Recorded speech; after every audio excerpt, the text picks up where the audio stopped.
tous, j'espère que vous allez bien ce dernier jour de la semaine. On est vendredi, on y croit, c'est bientôt le week-end. Et donc, vu que c'est bientôt le week-end, je reviens vers vous pour une vidéo, donc la vidéo FAQ. Vous vous rappelez, il y a quelques mois en arrière, je vous avais demandé de me poser des questions, ce que vous vouliez, pour essayer de vous apporter des réponses. Alors c'est vrai que le temps est passé, je ne vous ai pas oublié, j'ai conservé vos questions, c'est juste que j'étais un peu pris par le temps et que j'ai pas eu le temps donc de faire cette vidéo avant. Donc voilà, donc je reviens donc bien pour cette FAQ. Alors je me suis mis l'ordinateur à côté avec vos questions que je vais ouvrir au fur et à mesure et je vais tenter de vous répondre le plus sincèrement possible. Alors je ne vais pas, comme je vous avais déjà expliqué, je ne vais pas vous ressortir des propos issus de livres, ça ne m'intéresse pas. Je vais vous répondre avec mes connaissances personnelles et mes ressentis personnels. Voilà. Tout ceci n'engagera que moi. Donc, voilà. Alors, donc, on va prendre une première question. C'était la question de Catherine Puté. Alors, Catherine demandait: coucou Odile, comment reconnaître les signes de nos défunts? Alors, ça, c'est une question qui m'a déjà été souvent posée, auquel j'avais déjà répondu, mais je vais y revenir. Alors, les signes de nos défunts. Alors, les défunts ont une imagination débordante pour nous faire connaître soit leur présence, soit nous envoyer de l'autre monde des sensations, des éléments, pour tout simplement vous dire coucou, je suis toujours là. Alors, ils peuvent survenir soit parce que c'est un besoin de leur part de vous faire savoir qu'ils sont là, parce qu'ils ont un but et une demande précise, soit parce qu'ils jugent que vous, dans votre vie, c'est le moment opportun pour eux de venir à vous. Alors, les différents signes que j'ai pu observer, alors que ce soit en enquête, quand le défunt n'était pas passé dans l'autre monde, alors ces signes-là sont relativement différents. Alors, les signes les plus récurrents, les bruits. Des bruits de pas, les voix, les objets qui peuvent être déplacés, voire disparaître pour réapparaître ensuite.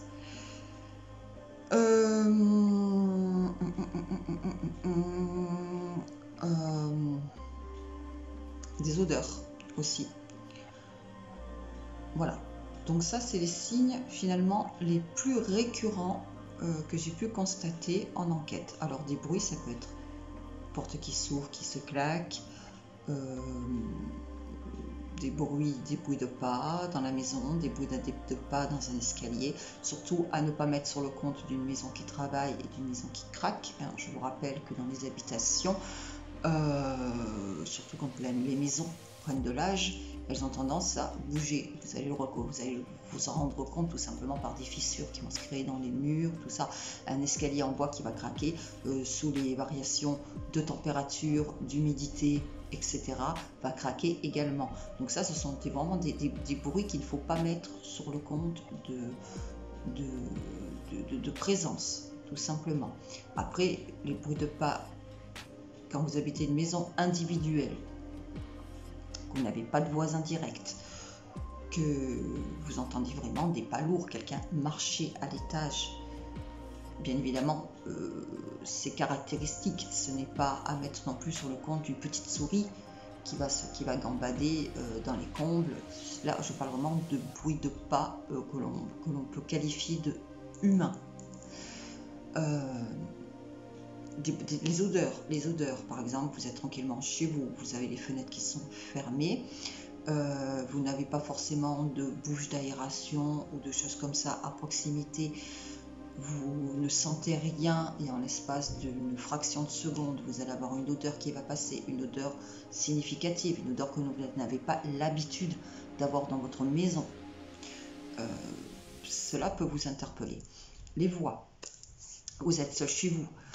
Pareil, vous habitez une maison individuelle, vous n'avez pas de voisins directs, vous n'avez pas de système qui, comme je disais tout à l'heure, d'aération qui communique d'un appartement à l'autre, et d'un coup vous entendez quelqu'un parler, il n'y a personne dans la rue, personne sous vos fenêtres.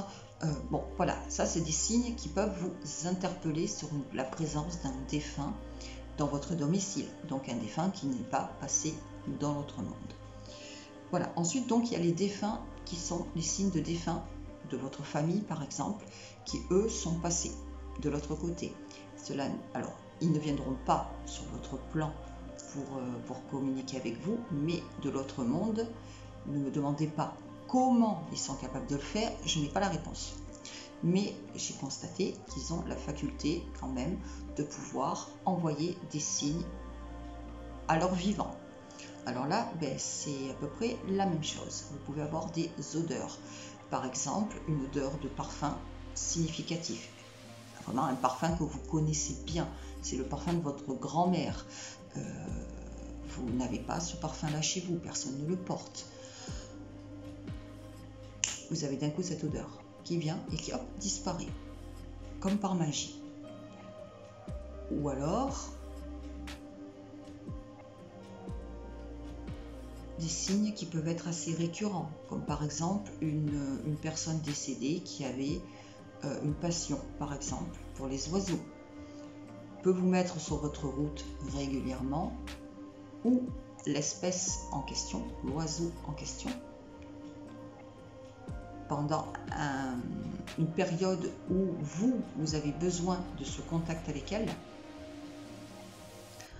ou bien les plumes, des plumes de cet oiseau, par exemple, qui n'ont rien à faire là. Si vous habitez par exemple le centre-ville de Paris, le centre-ville de Marseille, je vais vous dire, vous allez croiser des plumes de pigeons, c'est un peu normal de croiser des plumes de pigeons en plein centre-ville, on est d'accord. Par contre, si vous commencez à avoir des plumes d'une espèce qui n'est pas du tout issue de l'endroit où vous vivez, ou qui est en corrélation directe avec l'espèce d'oiseau que cette personne affectionnait particulièrement, ce sera certainement à prendre en compte. Ensuite, qu'est-ce qu'il peut y avoir comme autre signe ? Il peut y en avoir plein de signes en réalité. Là, je vous donne vraiment les signes qui, pour moi, reviennent le plus souvent et sont le plus significatifs. Les rêves, par exemple. Vous avez perdu votre grand-père, je vais vous dire une bêtise, vous avez perdu votre grand-père en 1992, par exemple. Jusque-là, vous n'avez jamais rêvé de votre grand-père. Et là, d'un coup, vous n'êtes pas bien moralement, vous êtes assailli de questions dans votre vie, vous avez besoin de réponses. D'un coup, vous allez vous mettre à rêver de votre grand-père, mais dans des situations bien précises. C'est-à-dire, votre grand-père, vous allez le capter en rêve et vous allez avoir de façon de la plus concrète finalement à la plus imagée des réponses quelque part aux questions que vous vous posez quand vous êtes totalement éveillé. Ça, c'est pour ma part les signes les plus récurrents finalement et la solution la plus facile finalement qu'ils ont pour entrer en communication avec vous quand ils ont jugé que c'est le moment de le faire. Voilà. Mais il y a plein d'autres. Il y a plein d'autres signes. Moi, j'ai envie de vous dire, faites-vous confiance. Quand il se passe quelque chose dans votre vie que vous trouvez étrange, quelque chose qui ne se passe jamais, mais que vous trouvez d'un coup étrange, comme par exemple, Jean-Claude, tu m'en voudras pas de citer ton anecdote parce que tu l'as mis de toute façon sur le groupe. Jean-Claude a commandé des médailles que nous gravons à l'effigie de son papa, une pour sa fille, il me semble, et une pour sa maman, donc l'épouse de son défunt papa. J'ai envoyé la commande. La commande est arrivée au point relais. Il reçoit sa commande à une date bien précise, qui est en fait le jour de l'anniversaire de mariage de ses parents. Le colis aurait pu arriver la veille, le lendemain, le surlendemain, peu importe. Non, il est arrivé précisément à cette date-là. Jusque-là, ok, vous allez me dire par le plus grand des hasards. Bon. Il récupère donc dans son colis, il apporte la médaille à sa maman.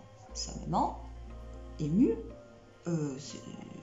regarde son fils et lui dit « Mais tu sais quel jour on est aujourd'hui ?» Jean-Claude, qui est à milieu de préoccupations parce que il a sa vie, il a son travail et voilà, il n'a pas pensé à ça. Il dit non, je sais pas.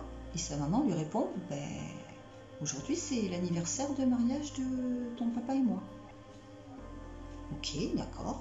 Tout ça fait le cheminement dans la tête de Jean-Claude, jusqu'à ce que Jean-Claude se rende compte que non seulement il avait reçu la médaille de son papa, gravée à l'effigie de son papa, le jour de l'anniversaire de mariage, mais également il a récupéré le colis à l'heure exacte du mariage de ses parents. Alors, il y aura toujours des personnes pour dire « Oui, mais bon, c'est du hasard et c'est comme ça. » Oui, peut-être, c'est du hasard, c'est comme ça. Mais il y a des hasards qui font vraiment très très bien les choses. Pour moi, ça, c'est de toute évidence un signe de son papa. Alors, maintenant, on passe à la deuxième question. C'est la question de Marie-Odile. Marie-Odile qui demande pourquoi certaines personnes attirent toujours les entités, plus que d'autres. Alors, pour répondre à cette question, il y a beaucoup de... Comment dire? Il peut y avoir beaucoup de réponses à cette question, mais je vais aller au plus simple. Alors déjà, les personnes qui sont particulièrement sensibles, si vous êtes sensible à la détresse des autres, si vous êtes particulièrement empathique, si vous avez tendance facilement à vous mettre à la place des autres, vous allez non seulement attirer les vivants, vous allez être de ces personnes qui ont tendance à attirer les personnes qui viennent se plaindre, qui viennent chercher une oreille attentive. Vous pourrez le remarquer ça dans votre vie avec les vivants, mais également avec les décédés. Les décédés, quand ils prennent contact avec un vivant, en général, c'est qu'ils ont quelque chose à transmettre, quelque chose à faire passer. Ils ont besoin d'une aide, qu'ils ont besoin d'une réponse. Voilà. Donc déjà, sans forcément avoir un don particulier, sans être médium particulièrement, les personnes qui sont empathiques, ont tendance à attirer beaucoup plus les défunts que les autres. Alors après, si vous avez encore un degré supérieur, que vous êtes entré dans le domaine de la médiumnité, alors là, c'est carton plein, c'est encore autre chose. Parce que là, carrément, ils savent que vous êtes un phare, ils savent que vous êtes une antenne, ils savent que s'ils prennent contact avec vous, ils vont pouvoir transmettre un message, soit parce qu'ils ont besoin d'une aide, par exemple pour passer dans l'au-delà, si vous êtes passeur, par exemple, soit parce qu'ils ont un message à transmettre à une tierce personne. Voilà. Donc les personnes qui ont un degré de médiumnité et les personnes, même sans forcément avoir ce don de médiumnité, sont très sensibles, voilà, tout simplement. Et des personnes sensibles qui ne sont pas médiums, il y en a plein. Mais comme ces personnes sensibles, il y a aussi d'autres degrés. Il y a celles qui sont sensibles, mais qui vont balayer d'un revers de manche en se disant « j'ai assez de mes problèmes, je me focalise sur moi ». Charité bien ordonnée commence par soi-même. Et après, il y a celles qui sont sensibles, qui sont empathes et qui ne savent pas faire autrement finalement que d'être une éponge et capter finalement le mal-être des autres, les soucis des autres, et qui vont essayer déjà qui vont être une oreille attentive, qui vont écouter et qui vont essayer d'apporter leur aide. Voilà. Donc ces personnes-là, on va avoir tendance finalement, peu importe l'endroit où elles vont être, peu importe la maison où elles seront, s'il y a présence, parce qu'il n'y a pas présence dans toutes les maisons, je vous rassure, fort heureusement, mais s'il y a, et c'est rare, s'il y a présence dans cette maison, vous savez que vous allez être susceptible de les attirer à vous plus facilement qu'un autre membre de votre famille. Alors maintenant on passe à la question de Stella. C'est la Vega qui demande « Je pense avoir des manifestations chez moi, comment en être sûr ?» Alors, on en revient à ce que je disais tout à l'heure. Voilà. Déjà, les manifestations, il faut faire la part des choses. Il faut quand même rester un minimum les pieds sur terre. Si vous habitez un appartement, que vous entendez des voix, déjà, il faut s'assurer que ce n'est pas vos voisins que vous entendez. Parce que suivant les habitations, je peux vous dire que on entend tout ce qui se passe chez eux. Hein. Voilà. Déjà, faire cette part des choses comme les bruits de pas, tout ça, vous assurez déjà que ça ne peut pas venir soit de l'extérieur, d'un environnement extérieur, c'est-à-dire rue, voisins, voilà, soit votre maison qui bouge aussi. Pareil pour les odeurs. Les odeurs, comme je vous disais tout à l'heure, il faut s'assurer aussi que vous n'avez pas ces fameuses bouches d'aération et vous pouvez sentir l'odeur de tabac du voisin quand il fume sa clope en cachette de sa femme sur la cuvette des toilettes. Voilà, ça peut aussi. Voilà, donc une fois que vous avez balayé ça, que vous dites non, ça je pense pas que ça soit ça, ça je pense pas que ça soit ça, ok. Déjà, je vais vous dire, dans un premier temps, ne faites rien vous-même. Ne vous amusez pas à commencer à prendre votre dictaphone, votre téléphone portable, en mode enregistrement, et vas-y, j'enregistre, je fais des sessions PVE, machin, truc bidule. Pourquoi ? Parce que vous êtes, déjà, comme je vous ai dit tout à l'heure, vous n'avez pas ce recul nécessaire, déjà. Vous êtes trop ancré dans votre problème, déjà, pour avoir ce recul et vous dire ça c'est rationnel, ça l'est pas. Souvent vous partez dans vos délires hein, et vous créez des trucs qui n'existent pas. Voilà, donc vous ne faites rien vous-même. Ça c'est vraiment quelque chose que... Ou alors si vous le faites déjà en toute connaissance de cause et vous le faites bien, s'il vous plaît. Hein. Une séance PVE, une séance de Ouija, une séance d'écriture automatique, une séance de pendule, voilà, tout contact avec l'invisible, quel que soit le support, hein, parce qu'on va en revenir à cette fameuse Ouija qui va vous allez ouvrir des portes, oh non, vous n'allez pas plus ouvrir des portes avec une Ouija qu'avec un pendule, qu'avec un stylo, qu'avec un dictaphone. C'est la même chose. C'est juste, vous communiquez de la même manière. C'est juste l'outil qui change. C'est tout. Un outil n'est pas dangereux. Pourquoi une planche en bois où il y a des lettres de l'alphabet, hein, et des chiffres seraient plus dangereuses qu'un stylo? C'est un objet inerte contre un objet inerte. Sauf qu'il y en a un qui est en bois, l'autre qui est en plastique. Surtout, je vais vous dire, si des lettres de l'alphabet ou des chiffres sont dangereux, j'ai envie de vous dire, retirez les puzzles et retirez les cubes avec les lettres et les cubes avec les chiffres de vos enfants et de vos petits-enfants, au risque d'invoquer le diable. C'est pareil. Ce n'est pas l'outil qui est dangereux, c'est ce que vous allez en faire. Okay ? Une séance, ça se prépare. Une séance, ça s'ouvre. Et une séance, ça se pratique d'une bonne manière, et une séance, ça se ferme. Quand on respecte toutes ces règles-là, déjà, même si le risque zéro n'existe pas, attention, hein, je ne vais pas vous dire qu'il ne pourra jamais rien vous arriver. Non, c'est pas vrai. Mais vous allez limiter, mais au maximum. Je dois avoir, je ne sais plus, j'ai tendance à dire 20 ans, parce que je me suis arrêtée sur 20 ans, mais j'oublie que je prends un an tous les ans et que je vieillis. Je ne sais pas depuis combien de temps je pratique.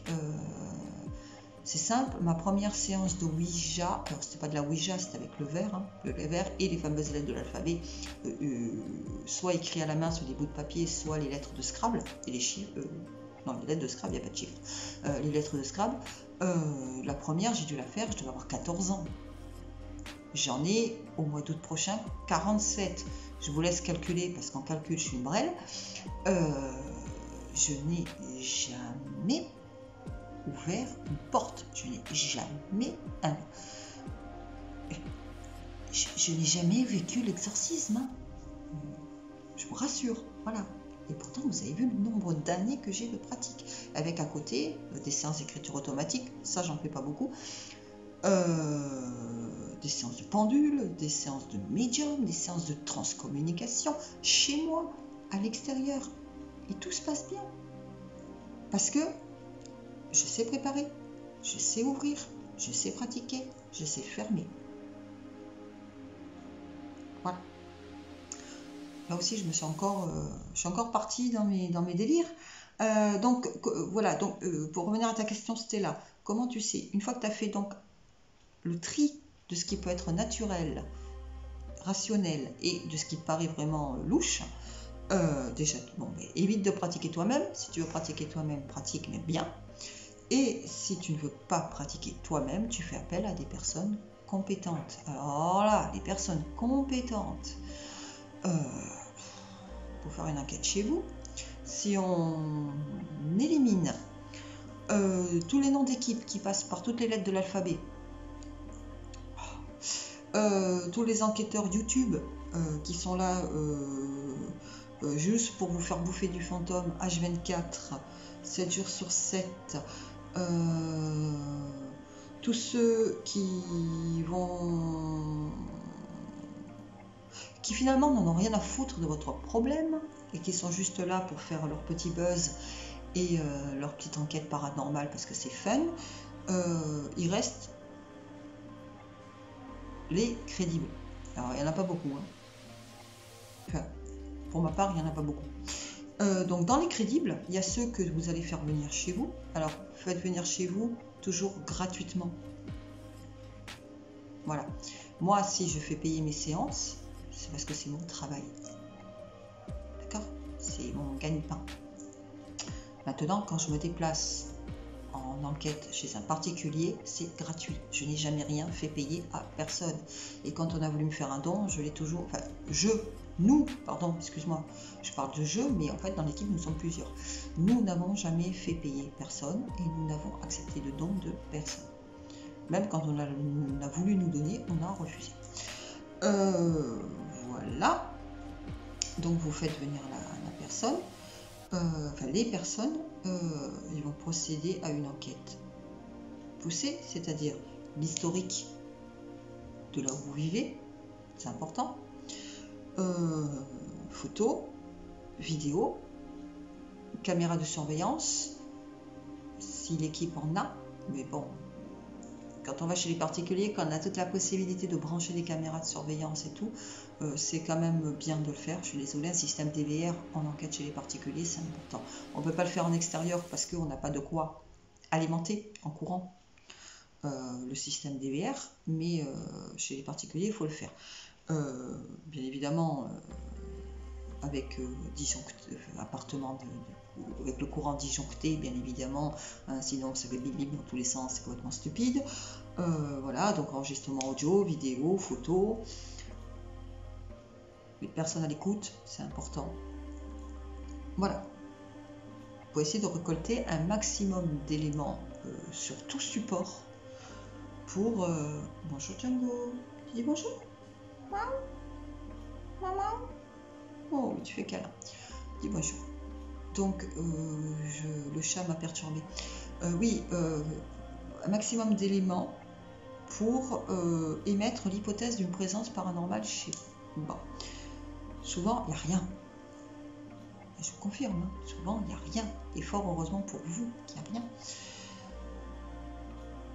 Et quand il y a, alors dans ces cas-là, il y a deux solutions.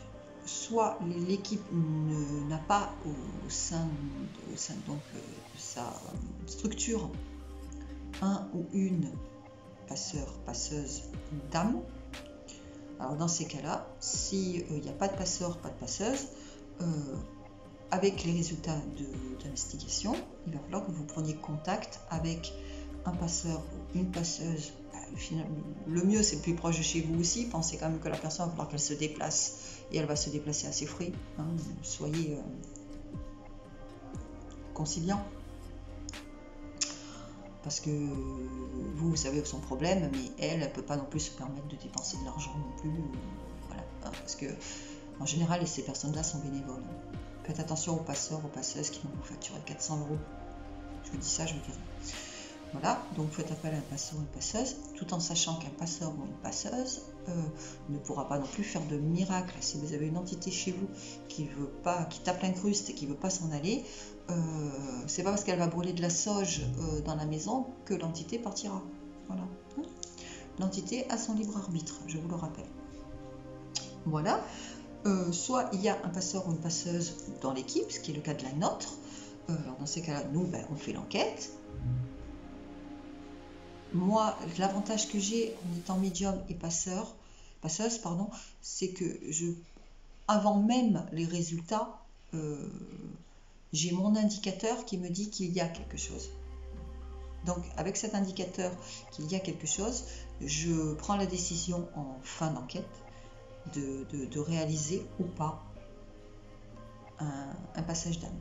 Alors, très souvent ça fonctionne. Bon, c'est arrivé que ça ne fonctionne pas non plus, parce que comme je vous disais, je ne peux mettre personne dehors à grands coups de pied au cul.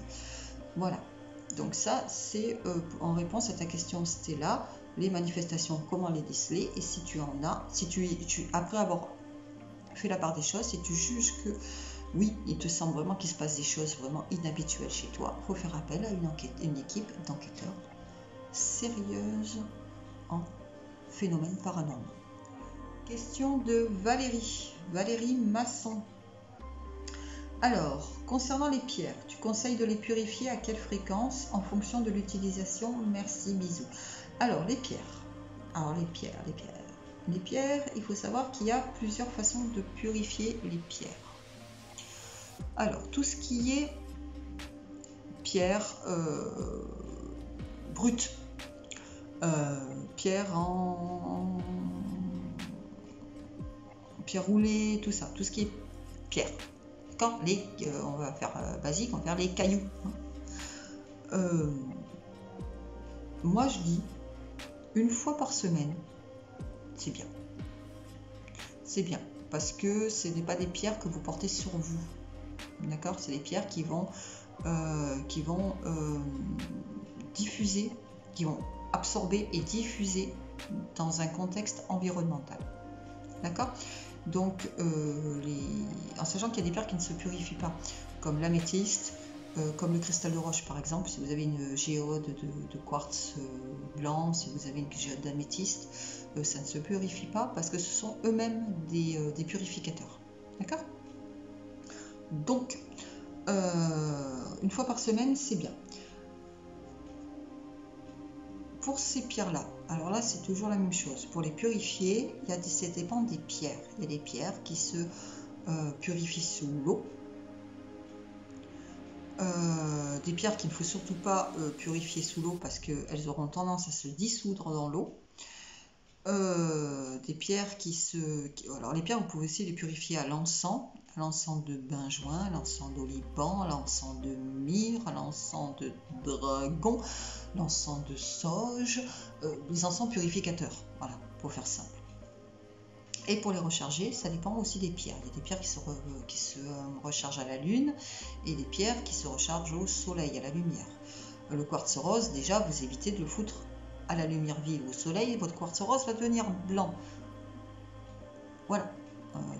Alors, ça n'enlève en rien ses vertus, mais ça modifie juste son aspect. Mais de rose, il passera à blanc. Vous aurez après l'aspect d'un quartz blanc, d'un cristal de roche. Voilà. Vous avez... Pareil pour l'améthyste. L'améthyste, ne la foutez pas à la lumière non plus, parce qu'elle blanchit aussi. Voilà, vous avez des pierres qui se rechargent à la lune, pierre noire par exemple. Voilà, donc ça c'est pour les pierres. Ensuite, vous savez tout ce qui est en bijoux. Alors, je vous le dis à chaque fois, je vous fais une vidéo pour la purification des bijoux. Quand c'est des bijoux comme cela, élastiques, vous évitez évitez la flotte. Faites-moi plaisir, évitez la flotte, le savon, tout ça. Déjà, vos pierres, elles n'aiment pas. Le savon, ça les fait pas kiffer, le savon. Et l'eau, ça abîme les élastiques. Alors moi, je vous le dis, ça abîme les élastiques, ça les affaiblit. Et un jour, ça casse. Alors, c'est pas parce que votre bracelet a cassé qu'il est bon, vous le jetez à la poubelle, attention. Vous pouvez récupérer les pierres, il faudra racheter de l'élastique à bracelet, c'est pas compliqué, et vous renfilez votre bracelet. Je veux dire, vous aurez peut-être plus de difficultés pour attacher les breloques et trucs comme ça, mais vous pouvez réenfiler votre bracelet. Voilà. Pour les purifier, les bijoux, l'encens, la géode, l'encens, la géode, quand ils sont sur élastique. Et pour les recharger, soleil, lumière, lune. Ce sont des pierres à part entière. D'accord? Et là où on en revient, pourquoi je vous dis toujours le mieux, le plus simple et le plus facile pour recharger, pour purifier et recharger vos minéraux, que ce soit vos pierres brutes ou vos bijoux, c'est la fleur de vie. Pourquoi la fleur de vie? Pas parce qu'on les fabrique et qu'on les vend, c'est pas ça le délire à la base. C'est que tout simplement c'est plus pratique, et c'est parce que c'est plus pratique qu'on en fabrique et qu'on en vend. Voilà, je vous la fais courte. Tout simplement parce que avec une fleur de vie, vous pouvez déjà purifier et recharger en même temps. Purifier sans devoir utiliser de l'encens, sans devoir utiliser de l'eau et sans si vous n'avez pas de géode, voilà, hein. Donc et tout simplement vous n'êtes pas tenu par des cycles lunaires. Ça c'est important, c'est chiant de prendre un calendrier lunaire et de dire bon là je peux purifier, là je peux pas purifier, là c'est nuit sans lune, je purifie pas, là c'est une pleine lune, ouais mais pour mes pierres c'est pas bon. Je l'ai fait avant vous, je peux vous dire que c'est très rébarbatif à faire. Donc la fleur de vie, l'avantage c'est que non seulement ça purifie sans abîmer et ça recharge à n'importe quel moment. Il suffit le soir par exemple de prendre votre bijou ou votre pierre brute, de la poser sur votre fleur de vie, vous laissez toute la nuit, le lendemain vous récupérez votre bijou et vous remettez votre bijou, il est purifié et rechargé. Voilà pourquoi je fais la publicité constante de la fleur de vie. Voilà, c'est pour le côté pratique et parce que vous allez pouvoir purifier, recharger autant de fois que vous le voulez et vos pierres vont vous dire merci, hein. Voilà. Donc, et pour les bijoux, moi j'ai envie de dire, quand vous avez pas de fleur de vie, eh bien vous en tenez au cycle lunaire par rapport à votre pierre, en purifiant avant, bien sûr, hein, purification et recharge ensuite par rapport au cycle lunaire.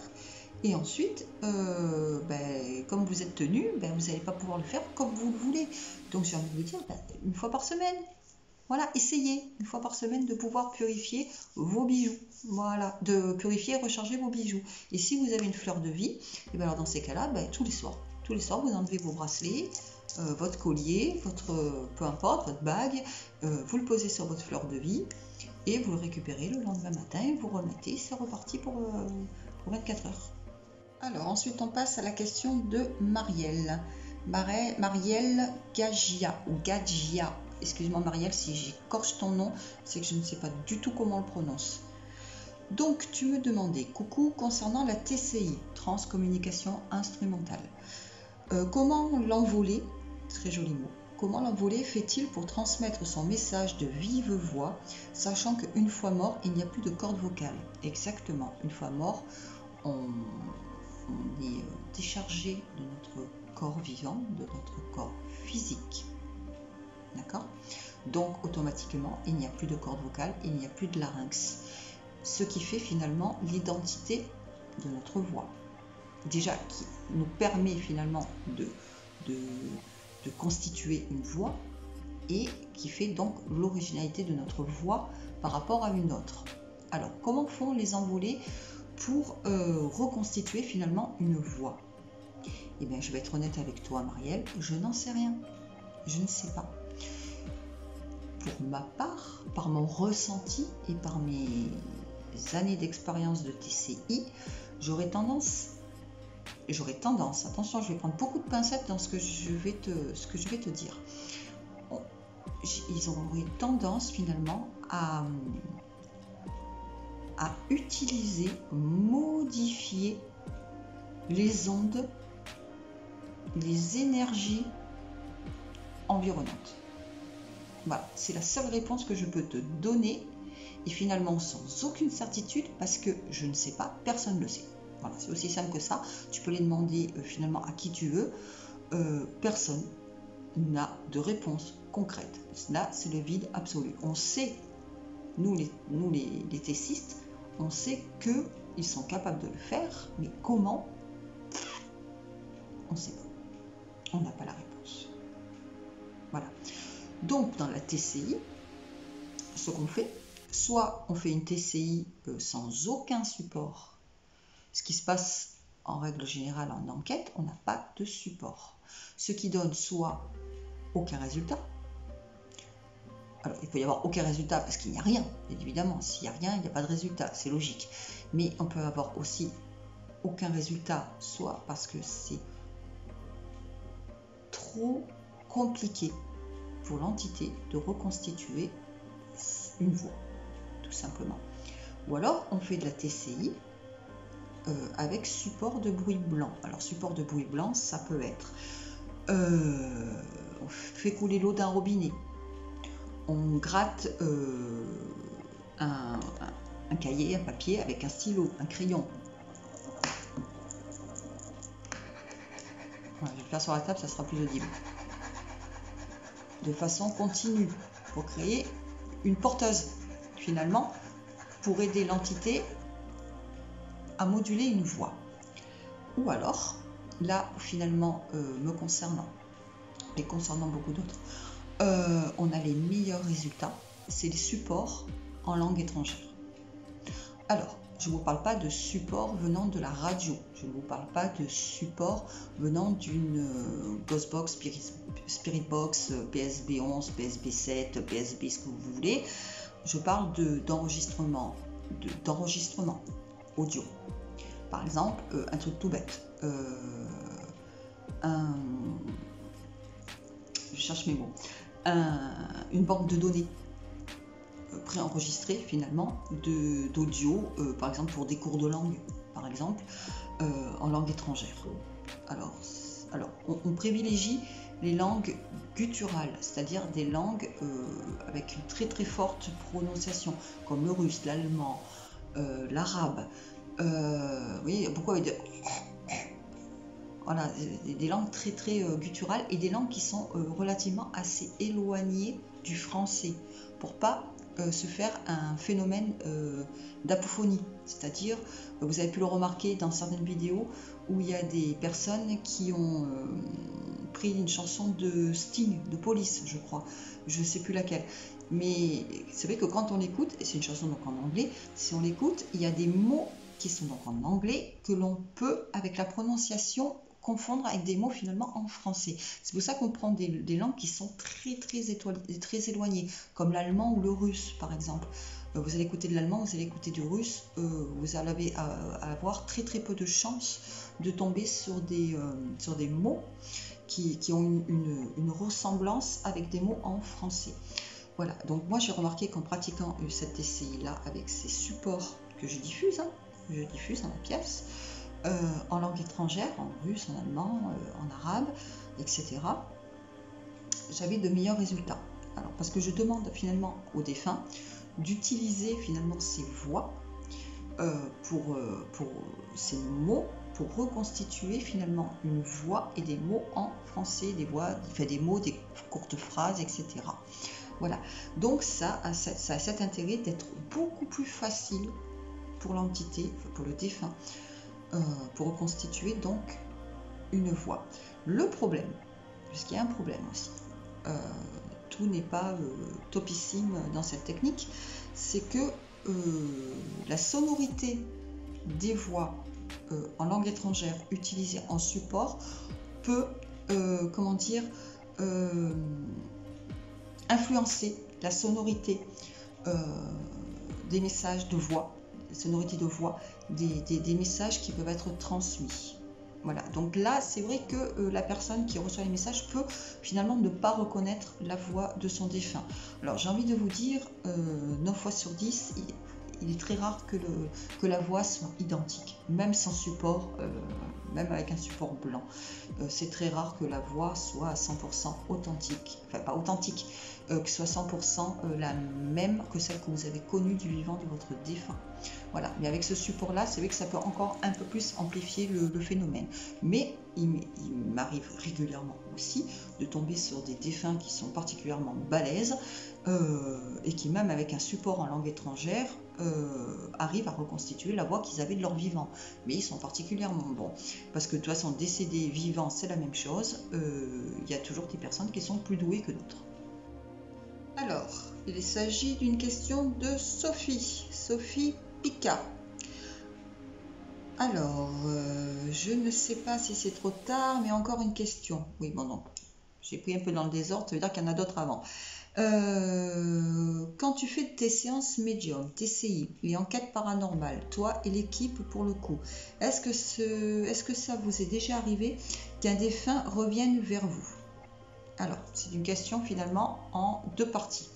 Alors, on va prendre la première partie, c'est-à-dire personnellement, quand je pratique la TCI, c'est-à-dire donc chez moi, que j'entre en contact donc avec un défunt, est-ce que ça lui arrive, après coup, de revenir? Alors, oui. Oui. J'ai des défunts que j'ai eus en séance et qui sont particulièrement récurrents. Alors, tout simplement parce que ce sont des défunts qui prennent un plaisir particulier à communiquer. Voilà, ce sont des défunts qui sont dans la communication, ils aiment ça.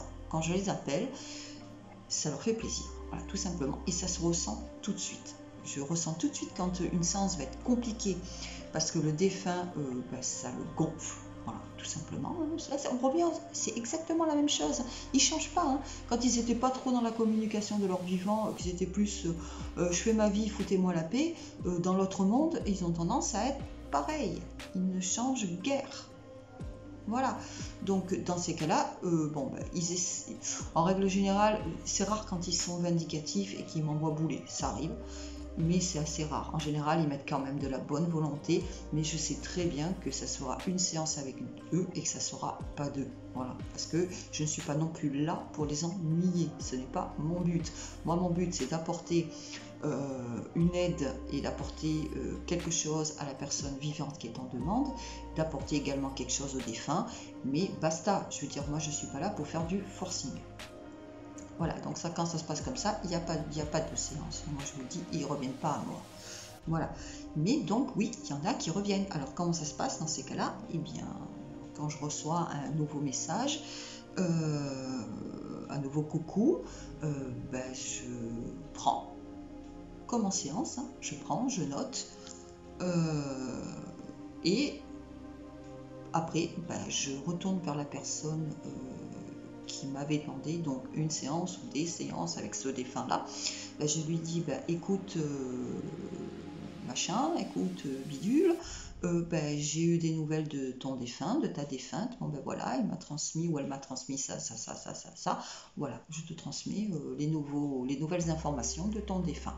Bien évidemment, je ne facture en rien, ça c'était pas demandé, c'était pas voulu par la personne vivante, donc ça m'est arrivé à moi, je ne vois pas pourquoi je le garderai comme ça,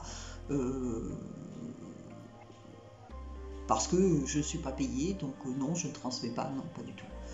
Parce que la personne en demande, elle, c'est normal qu'elle reçoive ses nouvelles et je ne vais pas trahir le défunt qui est revenu vers moi.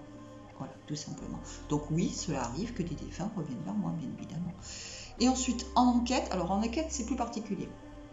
En enquête, déjà, comme je vous ai expliqué, ce ne sont pas des défunts qui sont passés dans l'autre monde, ce sont des personnes qui sont encore sur ce plan-là. Donc, en général, c'est rare.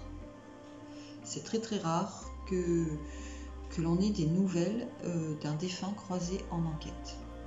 Soit parce que sur place, j'ai effectué un travail de passage qui a été fructueux ou pas, hein, parce que si le défunt ne veut pas partir, il ne partira pas, ou bien qu'il est passé dans l'autre monde, et dans ces cas-là, il continue sa petite vie dans l'autre monde et il n'a plus besoin de moi.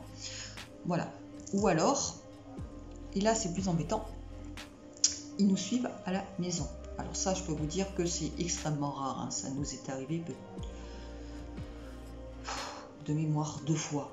Voilà, 2 fois. Donc, je vais baisser un tout petit peu la luminosité. Voilà, de la lumière, parce que ça fait une lumière dégueulasse. Alors, donc, oui, 2 fois. 2 fois, ça nous est arrivé après enquête. Donc, une, je pense que si vous avez suivi des salons, tout ça, vous êtes au courant, le fameux docteur du sanatorium qui nous a suivis, qui m'a fait la misère quand même pendant quelques jours, voire quelques semaines, je me souviens plus exactement. Ça a été assez chiant. J'ai pas d'autres mots, voilà. Ça s'est arrêté, hein, de toute façon.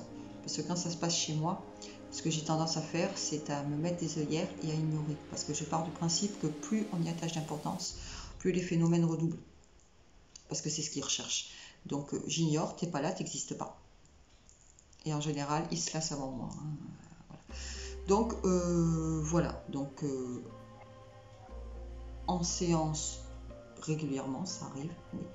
En enquête, c'est très rare. Alors, question de Sophie. Les croyants du paranormal sont-ils tous croyants dans une religion ou suis-je la seule athée? Non, je te rassure tout de suite Sophie, tous les croyants en une vie. Alors, paranormal c'est large, attention, paranormal ne veut pas dire seulement entité, fantôme. J'ai de l'encens qui me fout de la fumée sur l'image. Alors attendez, on va repousser le bâton un peu plus loin en espérant. Voilà. Alors je disais, paranormal c'est large. Il n'y a pas que... ça fume toujours. On va y arriver. Alors, ce n'est pas que les fantômes, les défunts, etc. Le paranormal, c'est tout ce qui sort de la normalité. Tout simplement, enfin la normalité telle que l'être humain vivant sur cette terre l'a déterminée. D'accord? Donc, non, tous les croyants dans le paranormal, tous les acteurs du paranormal ne sont pas forcément croyants dans une religion. Attention. Déjà, il y en a de différentes confessions religieuses. Hein. Alors, il y a des religions où c'est un peu plus mal vu. Hein. On va prendre par exemple la religion chrétienne. Communiquer par exemple avec les morts, c'est très très mal vu. Hein. Je ne vous apprends rien. On va tous être damnés, on va tous aller en enfer. Hein, quand on les écoute. Mais bon, enfin, moi ça me fait un peu rigoler. Ça me fait doucement rire en fait. Hein. Déjà, premièrement, parce que dans la religion catholique, par exemple, la vie après la mort, telle que on l'amène, nous, acteurs du para, ils ne veulent pas en entendre parler. Alors, ils sont d'accord pour entendre parler qu'une femme est tombée enceinte par l'action du Saint-Esprit. Ils sont d'accord de dire qu'un homme, Jésus, hein, pour ne pas le nommer, après avoir été crucifié sur la croix, après avoir été décédé et revenu à la vie, ils sont d'accord sur tout ça, mais ils ne sont pas d'accord sur le fait de communiquer avec des personnes décédées. Bon, si vous voulez, hein, chacun voit midi à sa porte. Donc voilà, je vais prendre mon cas personnel. Je n'ai pas de religion particulière. Alors, comme beaucoup d'entre vous, j'ai été baptisée quand j'étais petite. J'étais baptisée dans la religion catholique parce que c'est papa et maman, et surtout maman, qui m'a fait baptiser quand je sortais de l'œuf, quoi, hein, que j'avais quelques semaines. Voilà, on m'a rien demandé à moi, hein, personnellement. Voilà, c'est pour ça que d'ailleurs je n'ai pas fait baptiser mon enfant. Regardez, je suis dans le paranormal, je suis médium, je communique avec les décédés, mon enfant n'est pas baptisé. Pourquoi je ne l'ai pas baptisé? Je ne l'ai pas fait baptiser, pardon, tout simplement parce que j'ai voulu qu'il choisisse lui-même son parcours de croyant ou de non-croyant. Voilà, tout simplement. Je n'ai pas voulu lui imposer une religion. Tout simplement. Alors il est passé par je suis attiré par le bouddhisme, je n'ai pas comme maman finalement, je n'ai pas de religion particulière. Je crois qu'il se passe quelque chose, mais je ne peux pas vous dire quoi, et je ne peux pas vous dire avec qui, et je ne peux pas vous dire qui j'ai au-dessus de la tête. Voilà. Et bien pour ma part, c'est la même chose. Je sais, et je parle pour moi, je sais qu'il y a quelque chose au-dessus de notre tête mais pas tel que l'on a voulu me l'inculquer au catéchisme, par exemple, parce que j'ai fait mes catéchismes, pas parce que j'ai voulu le faire, hein, parce qu'on a voulu que je le fasse. Mais comme j'en avais marre d'essayer des moutons, à un moment ça m'a gonflé. J'ai dit papa, maman, c'est bon, vous savez quoi, votre catéchisme, et oh, hein, voilà. Et d'ailleurs, j'ai fait longtemps un rejet de la religion, de l'église et tout ça, que j'ai pas voulu faire ma communion, enfin, bon, bref quoi. Un bordel sans nom, je vous raconte pas à la maison. Voilà. Donc je m'éloigne un peu du sujet. Je sais qu'il y a quelque chose au-dessus de notre tête, mais pas tel qu'on a voulu me l'inculquer. Alors comment je le sais? Je le sais parce que moi j'ai reçu. Je sais qu'il y a ce monde qui est régi par des lois, qui est régi par une pyramide, c'est-à-dire une force absolue au-dessus, et au fur et à mesure, des acteurs qui gouvernent, on va dire, hein, un peu comme un gouvernement. Voilà, pour moi, voilà, le mot le plus con que je peux vous donner, c'est ça. Dans l'autre monde, il y a un gouvernement. Il y a un président qui est au-dessus, et au fur et à mesure, il y a des ministres, des machines, des bidules, des trucs. Voilà, tout simplement. Et c'est pas pour rien, et je vais revenir encore sur ce mot qui m'a été donné plusieurs fois par des personnes décédées différentes. Alors, s'ils me le donnent, c'est que ce mot a une valeur quelque part. La haute administration. C'est comme ça qui, de l'autre côté, appelle ce système finalement pyramidal. Une haute administration. Donc si on en vient à appeler ça une haute administration, c'est que quelque part, on retrouve dans l'autre monde un modèle finalement plus ou moins calqué sur notre modèle terrestre. Voilà. Mais est-ce qu'on peut croire en une vie après la mort? Est-ce qu'on peut croire à un autre monde? Est-ce qu'on peut croire à l'existence d'êtres supérieurs? Est-ce qu'on peut croire à l'existence d'autres êtres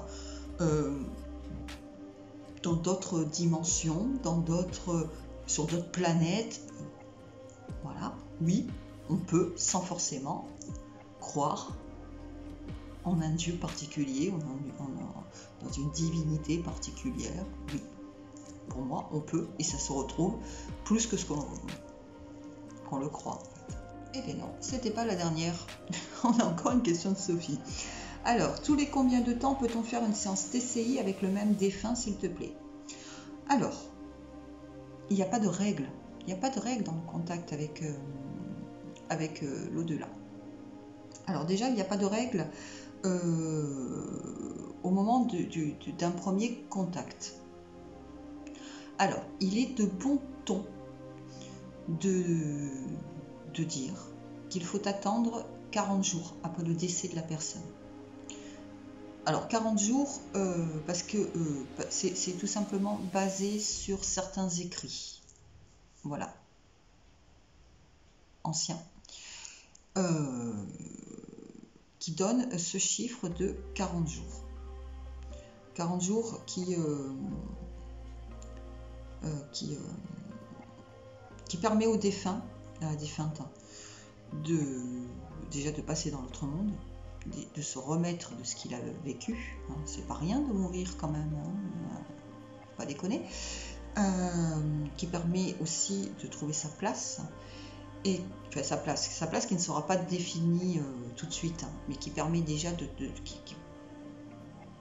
quitter cette période d'errance, tout simplement, et d'être surtout autorisé à communiquer, parce qu'il ne faut pas croire, les défunts ne sont pas forcément autorisés à communiquer tout de suite. Mais ça, c'est un chiffre. Et c'est ce qui est valable pour un défunt ne sera pas forcément valable pour un autre. Hein, c'est pas acté, c'est pas incrusté dans le marbre, ça. Il y a des défunts qui sont capables de communiquer au bout de 20 jours, il y a des défunts qui ne seront capables de communiquer qu'au bout d'un an, voire plus. Voilà. On se donne quand même cette limite de 40 jours Alors, moi, ça m'arrive de le faire avant, mais j'essaye de ne pas faire trop avant. Je le fais quand même quand je vois vraiment que la personne vivante qui en demande, c'est vraiment important pour elle et qu'elle en a besoin vraiment là, maintenant. C'est une question de comment dire, de besoin moral, tout simplement. Donc je le fais plus finalement pour la personne qui en demande que pour le défunt. Parce que le défunt à ce moment-là, je suis pas convaincue qu'il ait vraiment besoin de communiquer à ce moment-là. Mais je le fais vraiment pour la personne en demande. Mais j'essaye quand même de respecter cette période des minimum 40 jours. Voilà. Donc ça, c'est pour le premier contact. Ensuite, derrière, il n'y a pas de règle. Il n'y a pas de règle. Ça dépend des défunts. Ça dépend si le défunt est un gros communicant ou pas, comme je vous disais tout à l'heure. Si c'est un gros communicant, je vais vous répondre... Ouais, tu peux une fois par mois, ça me paraît quand même beaucoup, c'est beaucoup faux. Un défunt, il a besoin quand même de se reposer entre deux séances, ça lui coûte beaucoup quand même de communiquer. Donc, énergétiquement parlant, et puis le défunt a besoin aussi de se reconstruire de l'autre côté, il a besoin aussi de pas toujours être avec ce lien qui le rattache constamment au vivant, qui le rattache constamment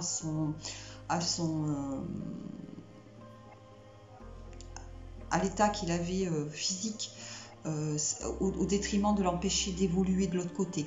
Donc une fois par mois, je trouve ça un peu beaucoup quand même. Ça arrive que ça aussi, ça m'est arrivé de le faire, parce que je vais pas vous cacher, la personne en demande, je vois qu'elle est pas bien, donc bon, je fais des entorses, mais franchement, je vais vous dire, vous le feriez une fois tous les 3 mois, tous les 4 mois, ça va.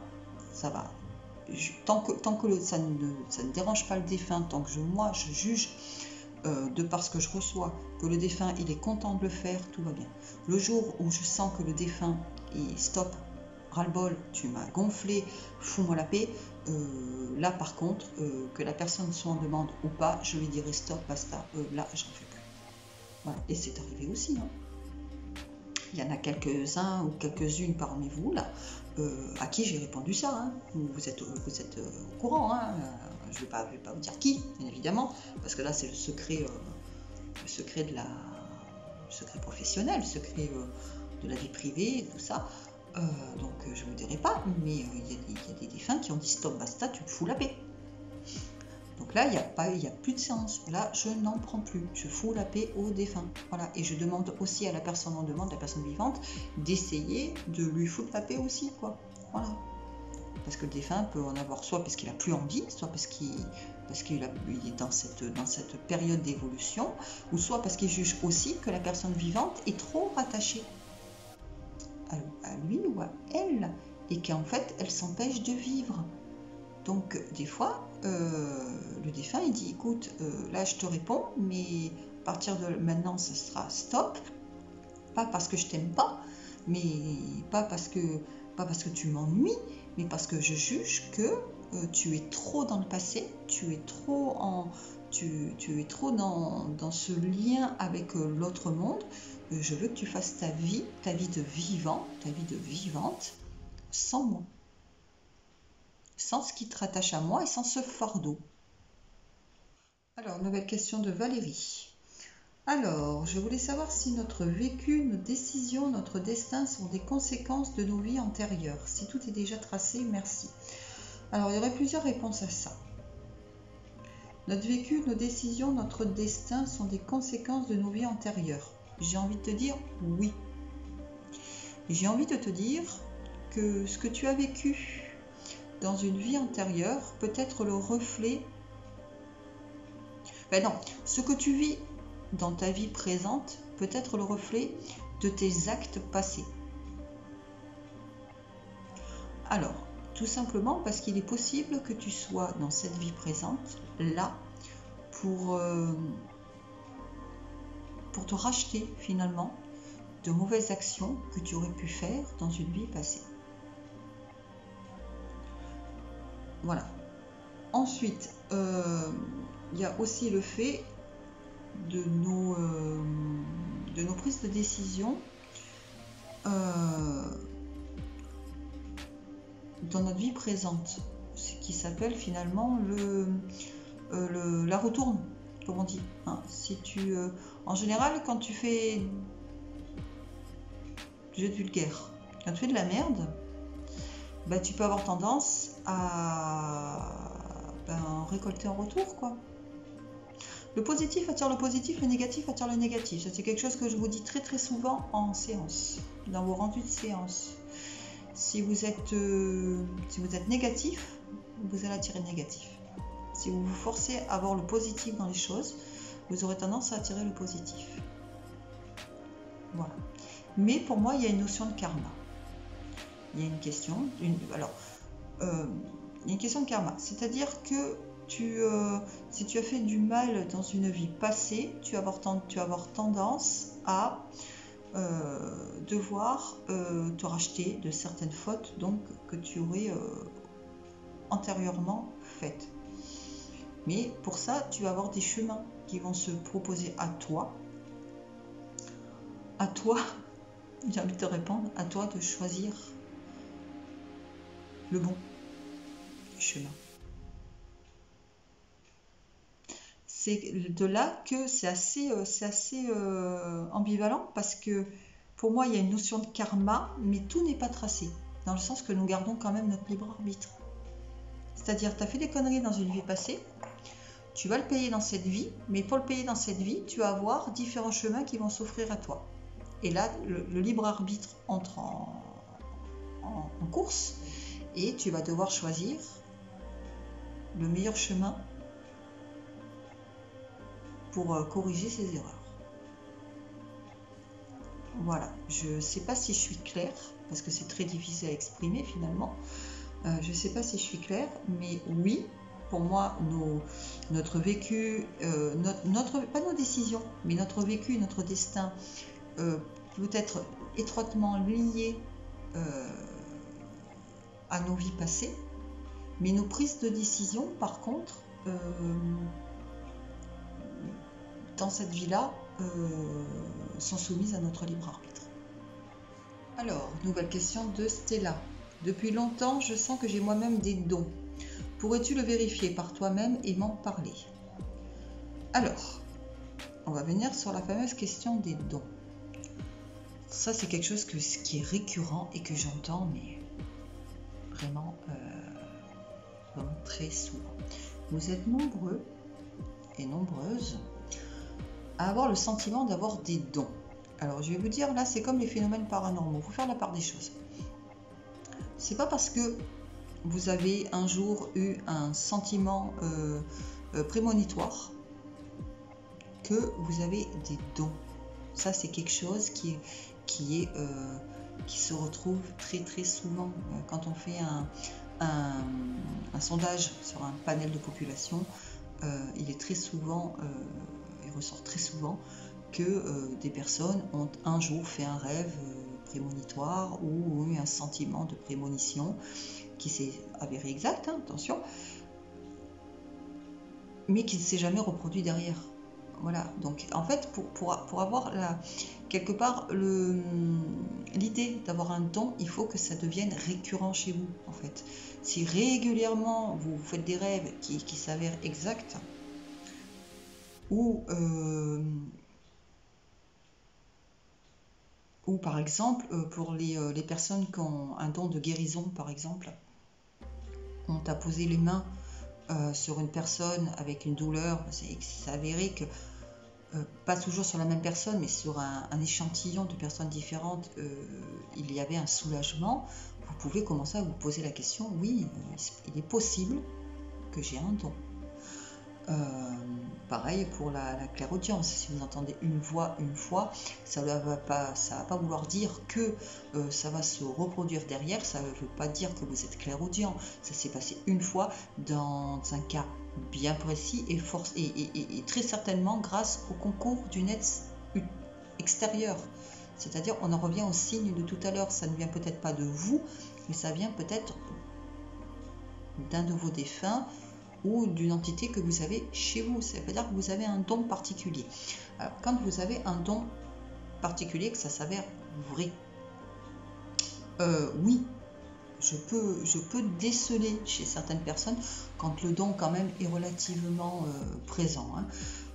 Je peux déceler, j'en ai décelé pas mal en séance, des guérisseurs, des sensitifs, des empathes.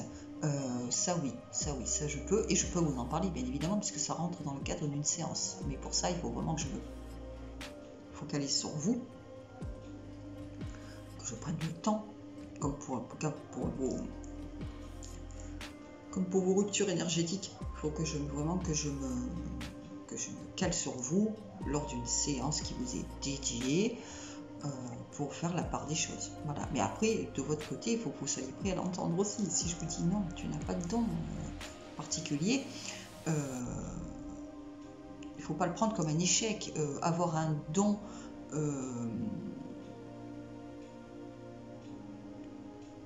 qui n'est pas comment dire, qui n'est pas palpable, ne croyez pas que c'est forcément un cadeau. Ça ne l'est pas forcément, attention.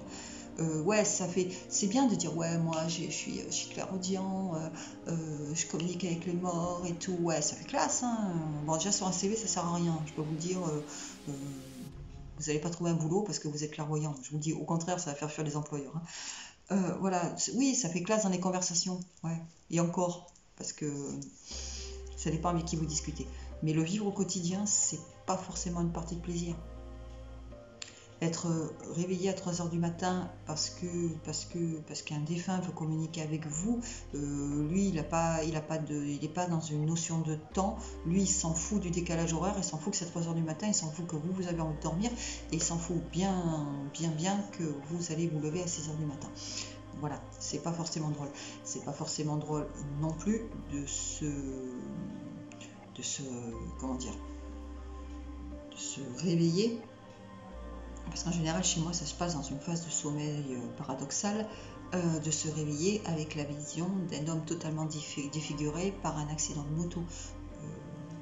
Non, c'est pas sympathique à vivre au quotidien. Bon, ça, c'est pour les moins sympas, parce que bon, il y en a des plus sympas aussi. Mais voilà, c'est être clair-sensitif, comme c'est le cas de mon fils, qui lui ne l'exploite pas. Parce que c'est pas son délire de vouloir l'exploiter, ressentir les douleurs de fin de vie d'une personne, c'est pas drôle, c'est pas sympa, c'est pas agréable à vivre. Voilà. Donc ne demandez pas à en avoir. Mais si vous, par contre, vous êtes convaincu, persuadé d'avoir un don particulier, je peux vous aider à condition que vous soyez prêt à entendre la réponse. Alors, re-question de Sophie. Alors Sophie, tu me demandes si quand on a des dons de voyance, on peut lire l'avenir pour soi-même. Alors, j'ai envie de te répondre, les cordonniers sont les plus mal chaussés. Voilà. En général, quand on est médium. Alors, médium, voyant, etc. C'est-à-dire qu'on va s'en foutre de donner des noms particuliers, de mettre des facultés dans des cases. Si on a une faculté précise, c'est-à-dire qu'on communique avec les morts. On est clairvoyant, clairaudient, clairsensitif, on est voyant, on n'est pas astrologue, ça n'a rien à voir, mais voilà. En général, enfin, du moins de ce que moi j'ai pu constater avec les années, c'est que ce qu'on est capable de faire pour les autres, ben finalement, on est des grosses truffes pour soi-même. Voilà. C'est souvent comme ça. Par exemple, contact défunt. Eh bien, contact défunt, je peux communiquer avec vos défunts, et bien, je ne peux pas communiquer avec les miens. Voilà. À part un signe de mon papa, qui est décédé en 2015, j'ai jamais rien eu d'autre. Voilà. Donc, alors, pour ma part, et d'après ce que j'ai compris, pourquoi on ne peut pas communiquer avec nos propres défunts, par exemple, c'est tout simplement parce que c'est un peu comme les docteurs.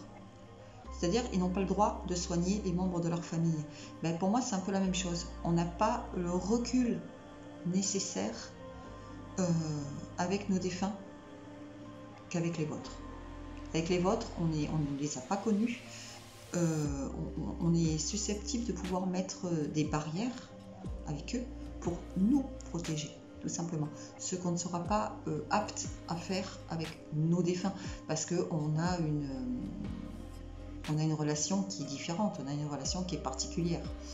Je vais avoir pas la même relation avec, par exemple, le papa je sais pas moi, je vais dire un prénom bidon, mais le papa de Virginie, par exemple, qu'avec mon propre papa.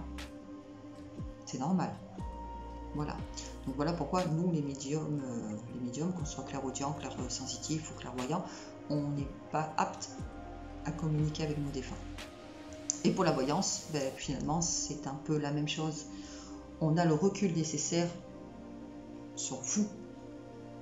On n'est pas dans votre vie, on n'est pas dans vos histoires, on n'est pas impacté, nous, par votre passé, votre présent, votre futur.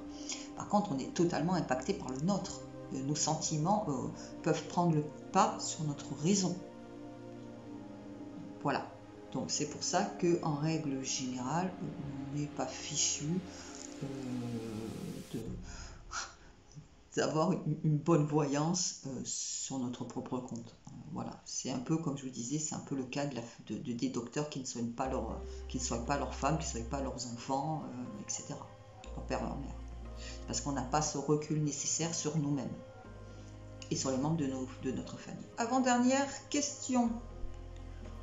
Alors, avant-dernière question de Virginie Péché. Bonsoir à vous, Odile. Déjà, tu vas commencer par me tutoyer, Virginie, s'il te plaît. Alors, question 1 et 2. Alors, la première, comment avez-vous compris l'utilité de votre don et comment le pratiquer? Enseignement autodidacte. Alors, je vais commencer par ça. Alors, comment j'ai pris conscience de ce don? Il y a, dans un passé fort, fort lointain, maintenant, c'est-à-dire à l'adolescence. Vous savez, quand on commence à devenir une jeune fille, qu'on commence, comme je t'avais expliqué Valérie, qu'on commence à avoir un cycle, tout ça, j'ai commencé à faire de la prémonition, tout simplement. Enfin non, je vais revenir plus loin encore que ça, à l'enfance. Enfant, alors déjà j'ai un parcours d'enfance assez chaotique. Je suis issue d'un milieu assez particulier. Dans mes ancêtres, il y a un sorcier, le sorcier du village. Donc voilà, ça a sauté les générations, hein. Et bingo, Bibi est arrivée en 74 et petite fille dans un foyer. Je vous passe le délire, hein. Chez moi, c'était lourd. J'ai toujours été une petite fille qui s'est toujours sentie seule et incomprise. Alors que ce soit à la maison, déjà j'étais l'enfant, j'ai pas été l'enfant désiré, moi. Hein. Moi, je suis l'accident, accident de chez accident, quoi. Hein. Ma mère m'a eu sur le tard. Ma mère ne me voulait absolument pas. Enfin, mes parents ne me voulaient pas. Hein. Et de toute façon, ils ne se sont jamais cachés, ils m'ont toujours dit, et on me le dit encore maintenant. Donc, on ne me voulait pas. Donc, je suis l'accident. Déjà. Donc, déjà, je démarrais dans la vie avec un bagage assez particulier. Climat familial bordélique d'un outrance. Donc, je ne me suis jamais sentie vraiment en phase avec cette famille. Je ne me suis jamais vraiment sentie acceptée dans cette famille, comme je ne me suis jamais sentie acceptée à l'école. Alors, hormis, je me suis toujours sentie différente. Alors, non seulement moi, je me suis toujours sentie différente, mais les autres enfants, m'ont toujours fait me sentir différente d'eux. J'ai toujours plus ou moins, sans vouloir faire pleurer dans les chaumières, hein, parce que maintenant je vais avoir 47 ans, bon j'ai appris largement à vivre avec, mais j'ai toujours été la petite fille qui déjà n'avait pas beaucoup d'amis, et qui était toujours plus ou moins mis de côté, quoi. J'étais toujours la plus petite, la plus maigre, ça a bien changé depuis, la plus maigre, la plus timide, voilà. Donc, déjà, on me faisait sentir que en fait, je faisais pas partie de leur truc, je faisais pas partie de leur monde. Ok, d'accord. Les enfants peuvent être cruels des fois. Voilà, donc ça a continué à l'adolescence, où là, à l'adolescence, vers l'âge de 13 ans, de mémoire, j'ai commencé à faire de la prémonition. C'est-à-dire que j'avais cette fâcheuse tendance à dire aux copains et aux copines, tu devrais pas faire ça parce qu'il va t'arriver ça. Bon, manque de bol. Quand je leur disais, fais pas ça, il va t'arriver ça, quand il leur arrivait ça. Voilà, c'est ça le problème. Mais sur des trucs sérieux, comme sur des trucs totalement couillons, quoi. Par exemple, on était une dizaine dans un jardin public, avec des jets d'eau, le Palais Longchamp, pour pas le nommer, les Marseillais connaissent. Je disais aux camarades, il faut pas qu'on se mette là, on va se prendre le jet d'eau dans la tête et tout. Les autres morts de rire, mais non, le jet d'eau il coule dans ce sens-là, il n'y a pas de vent, il n'y a pas de mistral, pourquoi tu veux qu'on se prenne le jet d'eau dans la tronche? Ça fait 4 ans qu'on vient là, on ne s'est jamais pris de l'eau. Oui, ben, tu étais sûr que bingo, 3 minutes après, on ne sait pas pourquoi, le jet d'eau dans la tronche. Voilà. Ça pouvait partir du truc le plus sérieux au truc le plus con, comme je vous l'exprime là. Voilà, donc ça a commencé par ça, par des fameux... des trucs prémonitoires. Bon. Après, il y a eu les rêves prémonitoires, la mort, très souvent, la mort de personnes. Ça, c'était assez récurrent aussi. Bon, ça, je ne vous parlais pas. Hein. Quand je rêve de quelqu'un va mourir, en général, je le garde pour moi. Voilà. Et petit à petit, après, j'ai donc connu Thierry, relativement jeune, j'avais 17 ans quand je l'ai connu. On a déménagé X fois.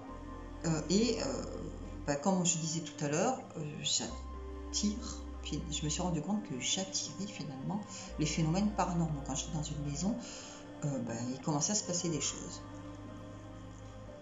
Ok. Donc je suis passée par ça. Et après, je me suis rendu compte finalement qu'avec le temps, ça s'aiguisait jusqu'au moment où je pouvais communiquer avec elle. Voilà. Je vous l'ai fait assez simplement et assez courtement. Ça se dit ça? Voilà, assez court. Mais pour en revenir à ta question, Virginie, je n'ai pas reçu d'enseignement. Je me suis très peu documentée dans les livres. J'ai appris sur le tas. Voilà. Tout ce que je sais, c'est que soit je l'ai appris en pratiquant moi-même, en apprenant de mes erreurs, soit... finalement j'ai reçu un enseignement, oui. Soit c'est un enseignement que j'ai reçu, mais que j'ai reçu de l'autre monde. Alors, enseignement tout relatif à ce qu'on a bien voulu me donner comme enseignement. Voilà, donc ça c'était pour la première partie de ta question. Ensuite, avez-vous pu communiquer avec vos proches vivants? Ça j'y ai répondu tout à l'heure. Non, je ne peux pas communiquer avec Ah non, pardon, attends, avez-vous pu communiquer avec vos proches vivants qui ont déjà des dons? Non, parce que je suis la seule de ma famille à avoir des dons. Du moins de personnes vivantes de ma famille, à part mon fils, mais qui n'utilise pas. Donc je n'ai pas reçu de conseil, rien. Voilà. Comment faites-vous pour vous ouvrir, couper des êtres ou sentiments qui viennent à vous? Alors, comment je fais? C'est très compliqué. Alors, au début de la pratique, c'est très compliqué, parce que je suis quelqu'un déjà qui a beaucoup de difficultés à se poser. Je suis quelqu'un qui a beaucoup de difficultés à arrêter de gamberger. C'est pas pour rien que je suis quelqu'un de très angoissé de nature, ce qui est quand même étrange avec mon activité. De toute façon, en général, on est très... on est rarement tout blanc ou tout noir, hein, sans mauvais jeu de mots. Voilà, donc comment je fais? Eh bien, il a fallu que j'apprenne à couper les vannes. Voilà, et alors ça, pour apprendre à couper les vannes, comment vous dire, ça m'a pris des années, mais des années. J'ai commencé à pratiquer à 13-14 ans, quelque chose comme ça. J'en ai 47 bientôt. On va dire que j'arrive vraiment à le faire que depuis que j'ai de mémoire 43, 45 ans, quelque chose comme ça. Voilà, parce que je tiens pas un journal de bord. Voilà, donc c'est passé par apprendre à lâcher prise, par apprendre par la méditation, tout simplement. Alors la méditation, c'est un grand mot, parce que je ne fais pas réellement du yoga ou des choses comme ça, mais par apprendre à se couper du monde extérieur, à vider son esprit, à focaliser sur... Alors pour m'aider au départ, ce que je faisais, c'est que je me focalisais, je me créais une image dans ma tête, comme un dessin, comme une photo, et je focalisais sur cette image, sur cette photo, en essayant de balayer tout ce qu'il pouvait y avoir d'autre. En m'aidant aussi par de la musique de relaxation, par des bruits, voilà, tout ça. Moi, j'ai fait comme ça, et je continue comme ça d'ailleurs. Enfin, du moins, sur moi, c'est la chose qui fonctionne le mieux. Voilà. Comment nous ouvrir, couper les êtres ou sentiments qui viennent à vous. Alors après, pour ce qui est de... Je ne sais pas si ça fait vraiment partie de ta question, mais par contre, quand c'est des défunts, ou des messages, ou des sentiments de défunts qui viennent à moi, là c'est plus compliqué. J'ai encore un peu de difficulté à dire stop, je veux pas, c'est pas le moment. Je travaille dessus, mais c'est compliqué. Voilà. Alors j'y arrive de mieux en mieux, mais quand c'est trop insistant, j'ai plus vite fait d'essayer de répondre à la demande que de dire la boutique elle est fermée, tu reviens dans 6 heures. Voilà. Des fois, je choisis la solution de facilité. Peut-être que j'imagine que c'est pas bien, mais j'utilise la solution de facilité. Alors, on va terminer cette FAQ avec la question de Christelle Vacher. Alors, pourquoi j'ai gardé la question de Christelle pour la fin? Parce que c'est la plus compliquée pour y répondre. Et donc, je voulais terminer sur celle-là. Alors, je vais essayer de répondre de mon mieux par rapport à ce que j'ai compris, Christelle, de ta question.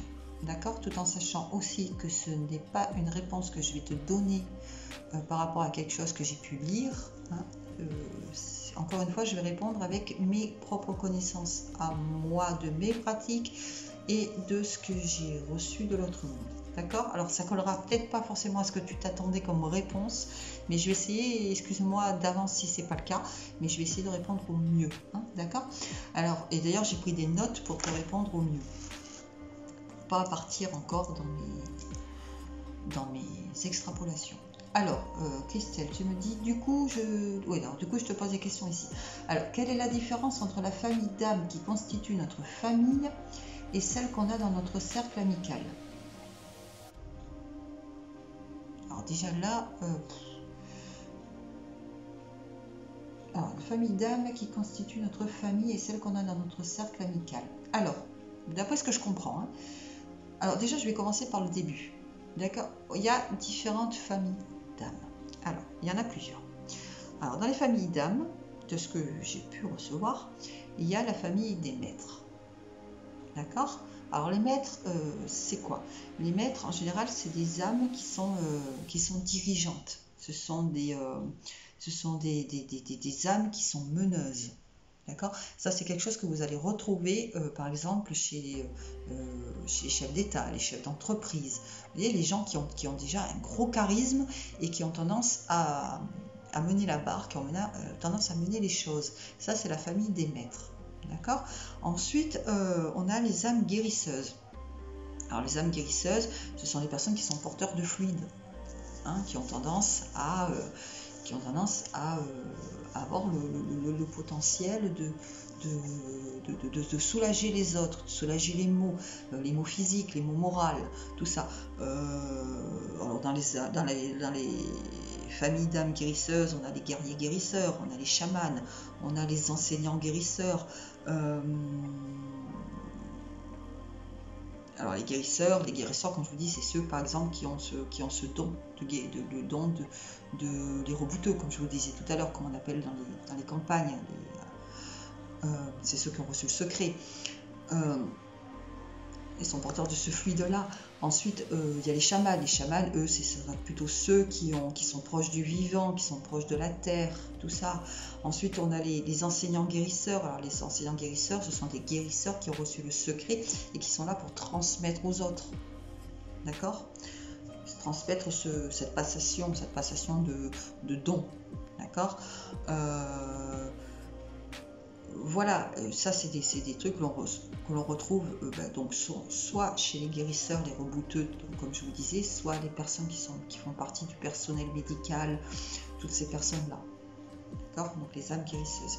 Ensuite, on a les guerriers. Alors les guerriers, ce sont les personnes qui ont tendance toujours à monter au créneau, à défendre les autres, à se mettre en position pour défendre la veuve et l'orphelin.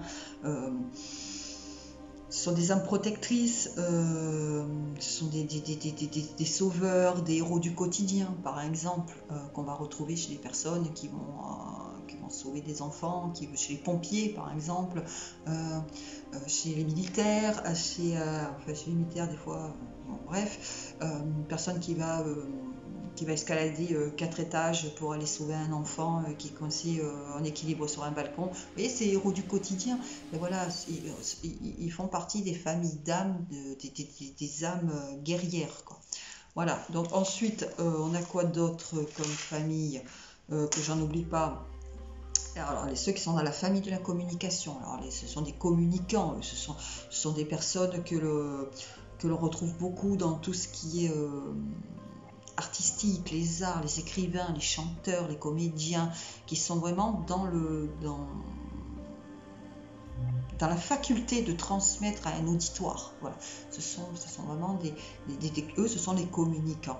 Ensuite, on a la famille des enseignants. Les enseignants, eux, sont dans la transmission complète. Hein, les instituteurs, les professeurs, eux, sont là pour transmettre un fluide de connaissances. Alors ensuite, on a les passeurs. Alors les passeurs, en particulier, passeurs, famille des médiums, les passeurs d'âme. Ce que je fais moi. Alors nous, on est dans la communication également. Nous sommes dans la famille des communicants, mais des communicants avec l'invisible, avec l'autre monde. On est en lien direct. En fait, on est en lien direct. Oui, on est en lien direct. On fait un trait d'union. En fait, on est une passerelle entre ce monde-ci et le monde invisible. Voilà. Voilà, et qu'est-ce qui... Après, il y a un mot qui est assez rigolo, c'est les mécaniciens. Alors, les mécaniciens, eux, ils sont là pour réparer. C'est une famille d'âmes pour réparer. Alors, eux sont vraiment en lien étroit, vraiment, avec le vivant, la planète, la nature. Ce sont une famille d'âmes que l'on retrouve particulièrement chez tous les personnes qui sont dans... comment dire, dans l'écologie, mais l'écologie à fond, quoi. Hein. Par exemple, ceux que vous voyez chez Greenpeace, ou des comme ça, qui sont prêts à mettre leur vie en danger pour sauver notre patrimoine, notre terre, notre lieu d'habitation, eux, ce sont des mécaniciens. Ils sont là pour protéger, réparer, voilà. Voilà, donc différentes familles, je dois en oublier certainement, mais différentes familles d'âmes. Alors, je reviens à ta question, quelle est la différence entre la famille d'âmes qui constitue notre famille et celle que l'on a dans notre cercle amical? Alors, j'ai envie de te répondre, la famille d'âmes dans la famille, en général, ce sont ces familles, c'est ce que l'on t'aura transmis de manière filiale. D'accord? Si moi, par exemple, je prends mon cas personnel, si moi, par exemple, je fais partie de la famille des médiums passeurs, famille des communicants, c'est tout simplement parce que j'en avais un dans mes aïeux. Et ça m'a été transmis, qui lui était dans la famille des passeurs, communicants médiums, il était guérisseur aussi. Hein. C'est un peu long. Il était guérisseur et il m'a transmis bon, moi je suis pas guérisseuse, hein, ou du moins je ne suis pas au courant. Il m'a transmis cet état de fait. Donc voilà, ça c'est de par le côté filial. D'accord? Donc on peut faire partie d'une famille d'âmes parce que cela nous a été transmis par la famille. Et ensuite, et celle que l'on a dans notre cercle amical. Là, je ne comprends pas ta question. Celle que l'on a dans notre cercle amical. Alors, les personnes qui ont choisi d'interrompre leur vie... attends.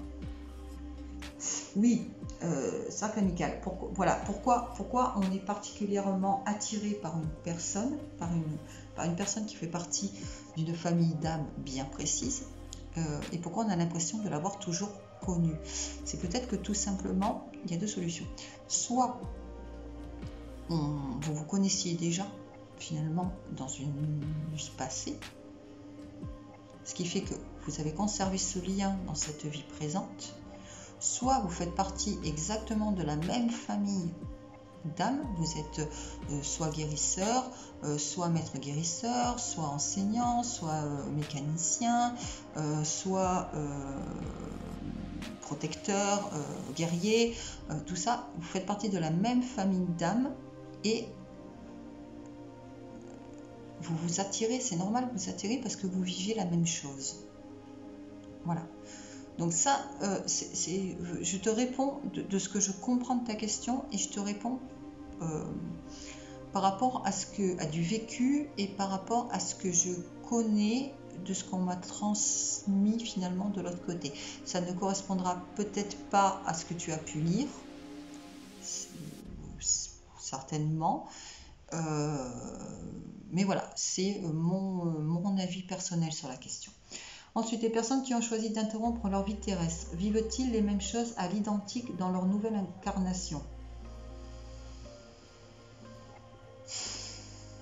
Avec les mêmes personnes de leur entourage? Il peut y avoir de ça, oui. Il peut y avoir de ça, parce que il y a des personnes, alors pas forcément des personnes qui se sont ôtées la vie, mais des personnes qui sont décédées d'une manière bien précise, comme par exemple une personne qui est décédée par arme à feu, par exemple, peut naître dans cette vie présente avec une trace physique à l'endroit même où par exemple il y a eu un impact de balle, par exemple. Ça s'est vu. Ça par contre ça ne vient pas de moi, c'est quelque chose que j'ai pu constater au travers des différents témoignages et lectures, etc. Donc si ça se transmet, ça peut se transmettre d'une vie à l'autre, il est possible qu'un suicide, par exemple, se transmette d'une vie à une autre. Je ne vois pas pourquoi ça ne le pourrait pas. Alors, sous quelle forme, je ne sais pas. Peut-être sous la forme d'une nouvelle tentative, d'un nouveau suicide, ou bien peut-être tout simplement par un mal-être incompréhensible et inconscient. Je pense que nous avons tous des mal-être qui déboulent directement de ce qu'on a pu vivre dans une vie passée. Et pourquoi on ne les comprend pas? C'est tout simplement parce qu'on n'a pas les tenants et les aboutissants dans cette vie par rapport à ce qu'il y a eu dans une vie passée. Voilà. Et donc, une nouvelle incarnation avec les personnes de leur entourage, oui, je pense que oui, c'est possible. Voilà. Je pense avoir répondu à ta question, du moins j'ai fait de mon mieux, Christelle. Voilà, j'ai fait le tour des questions. J'espère que cette FAQ vous aura apporté des réponses. J'ai fait de mon mieux, comme je vous ai dit. Voilà. Il y aura un petit peu de montage sur cette vidéo parce que j'ai fait des coupures entre chaque question pour être le plus propre possible. Voilà. eh bien, je vais donc maintenant vous laisser. Je referai une FAQ dans quelques temps. Désolée pour le délai entre le moment où vous avez posé vos questions et le moment où j'ai réalisé cette vidéo. Mais bon, on fait ce qu'on peut avec le temps qu'on a. Voilà, je vous embrasse les amis. Portez-vous bien, prenez soin de vous, prenez soin des vôtres. Et je vous dis à très bientôt pour une nouvelle vidéo. Bye bye.